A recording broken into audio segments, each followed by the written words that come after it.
বাংলাদেশের রাজনীতির আকাশে মেঘের ঘনঘটা। নুরুল হক। বাংলাদেশে আগামীতে অনেক ধরনের রাজনৈতিক সংকট তৈরি হতে পারে বলে মনে করেন গণ অধিকার পরিষদের সভাপতি ও ডাকসুর সাবেক ভিপি নুরুল হক। তিনি বলেন, এই সংকট থেকে আগামীতে 1-11 কিংবা ফেসিবাদের পরিস্থিতির দিকে আমাদের নিয়ে যাওয়া হতে পারে। অনেকেই মনে করছেন রাজনৈতিক বোঝাপড়া হয়ে গেছে, নির্বাচন হবে, কেউ সরকারে যাবে, অন্যরা বিরোধী দলে, পরিবেশ স্বাভাবিক হয়ে যাবে।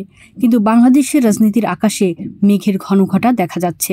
নির্বাচনের তারিখ ঘোষণা হলেও এখনও শঙ্কা কাটেনি। রাজশাহী বিশ্ববিদ্যালয়ে 18 থেকে 24 কোটা সংস্কার থেকে রাষ্ট্র সংস্কার শীর্ষক আলোচনা সভায় নুরুল হক এ কথা বলেন। রাজশাহী বিশ্ববিদ্যালয় ছাত্র অধিকার পরিষদ এ সভার আয়োজন করে। 24 ছাত্র জনতার আন্দোলনে সব রাজনৈতিক দলের সব নেতার সঙ্গে কথা বলেছেন জানিয়ে গণ অধিকার পরিষদের সভাপতি বলেন, আমি বলেছিলাম আপনারা 19 জুলাইয়ের বিভৎসতা সম্পর্কে জানেন। সেই পরিস্থিতির পরও যদি আমরা কিছু না করতে পারি তাহলে আমাদের ভয় নিয়ে এদেশে বাস করতে হবে।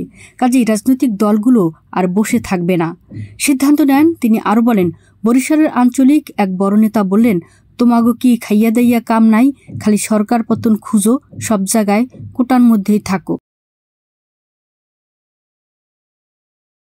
আমরা যে এক দফায় যাব এটায় তিনি একমত নন। এরকম আরও অনেকেই সরকারের পতনের এক দফায় একমত হননি। ডাকসুর সাবেক ভিপি সহসভাপতি নুরুল হক বলেন, এরশাদ বিরোধী আন্দোলনের সময় যদি লক্ষ্য করেন, রাজনৈতিক দলগুলো ঐক্যবদ্ধ হতে পারেনি। যখন ছাত্র সংগঠনগুলো সর্বদলীয় ছাত্র ঐক্য গঠন করেছিল তখন রাজনৈতিক দল ঐক্যবদ্ধ হয়েছিল। 24 গণ অভ্যুত্থানেও রাজনৈতিক দলগুলো সিদ্ধান্ত নিতে পারেনি। এখন যদি আসল কথা বলি, অনেকের সাংগঠনিক শক্তি, জনশক্তি আমার বিরুদ্ধে নানান প্রোপাগান্ডা ছড়াবে।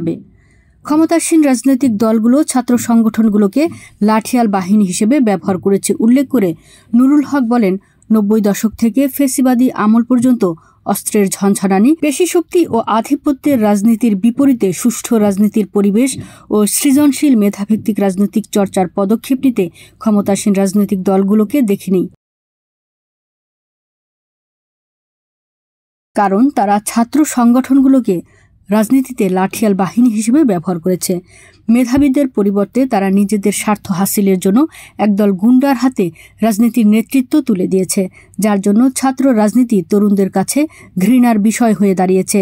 ছাত্ররাই আমার ভরসা, তারা যে কোনো সংকটে লড়াই করেছে, তারা জীবন দিয়েছে। আগামীতেও ছাত্রদের সজাগ থাকতে হবে। প্রতিবেদনে মিতু রুকাইয়া, কণ্ঠে সুমনা সুমা, ওয়ার্ল্ড ভিউজ।